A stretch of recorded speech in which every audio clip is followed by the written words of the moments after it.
James Lennis, we have this wine from Girasole. This is a Mendocino County Pinot Noir. I'll tell you about this wine and my thoughts on it, so stay tuned.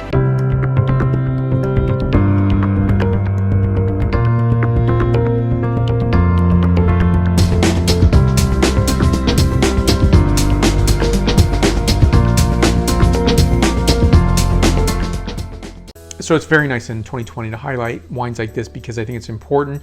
Not that I don't care about the rest of the wine category, because I do review wines above $20. The $16 suggested retail price point, my break point on that is for value price point wines under $20.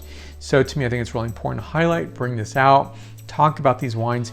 And again, I'm still going to review the wines over $20, and I think it's important to do that as well. So it's a balance of all the wines that I'm tasting this year. So, it's been a question that I've been getting from a lot of my viewers and listeners and readers about value price point wines. And I think some of them have been slightly critical that I've only reviewed very expensive wines, and that's not true. And especially this year, I've been much more careful and conscious on that. So here we go, Girasole 2019 Vintage, Mendocino County. Back label for you to look at, CCOF certified. This is a vegan wine as well. I like that it's a screw cap and there's a B on the screw cap as well. And I think this is a really nice producer, very honest bottle of wine that they're producing. So their main site is in Redwood Valley Vineyards, and that was founded in 1955. And it's 837 feet above sea level. So this is 98% of this is Pinot Noir, 2% Petite Sirah. And I definitely wonder why the 2% Petite Sirah. I've tasted other Pinot Noir wines. One time I tasted a Pinot Noir and Zinfandel wine. And I would say, of course, the percentage is much higher in Zinfandel, which, I think in many ways you should have a Pinot Noir close to 100%, if not 100% all the time. 2% I think doesn't really, affect the wine. It truly is a Pinot Noir wine. It does affect, in my opinion, the color. And so I think that's really what you get there. Any more, it would be over assorted, if you will, in terms of that characteristic flavor of Pinot Noir being honed down, because Petite Sirah is a bit muscular and muscles its way in terms of the rest of the wine. So I think that's why it's at a 2% level.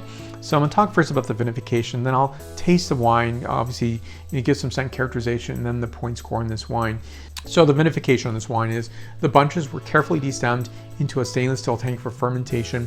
The mixture of skins, seeds, and juice were soaked for 24 to 48 hours. So after a CCOF inspection, California certified organic farmers, an approved yeast was added. The must was mixed 2 times a day to continue the extraction of color and tannin. The pump overs were critical to enhancing the aroma and flavor of the Pinot Noir grape. So once fermentation is complete, the must is delicately pressed and aged on French oak for 8 months.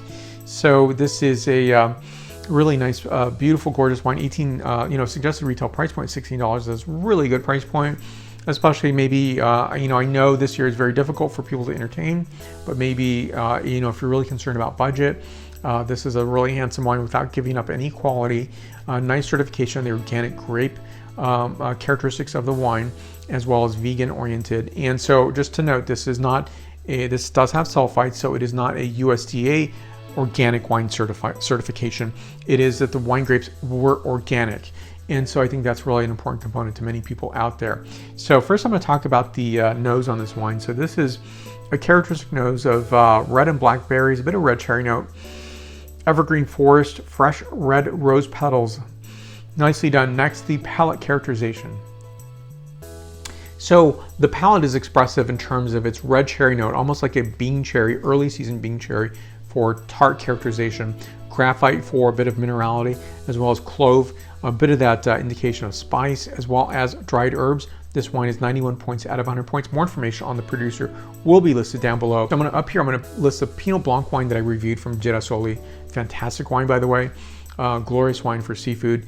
I definitely love what they do and their commitment to organic farming, as well as producing well-priced quality wines. So between videos, you'll find me on Facebook, Twitter, Instagram, LinkedIn, and WordPress. Additionally, you'll find me on my podcast, Apple Podcasts, Stitcher, Spotify, and iHeartRadio. Thank you for watching. Stay tuned for more. Thank you for your support and many more reviews to come in this year.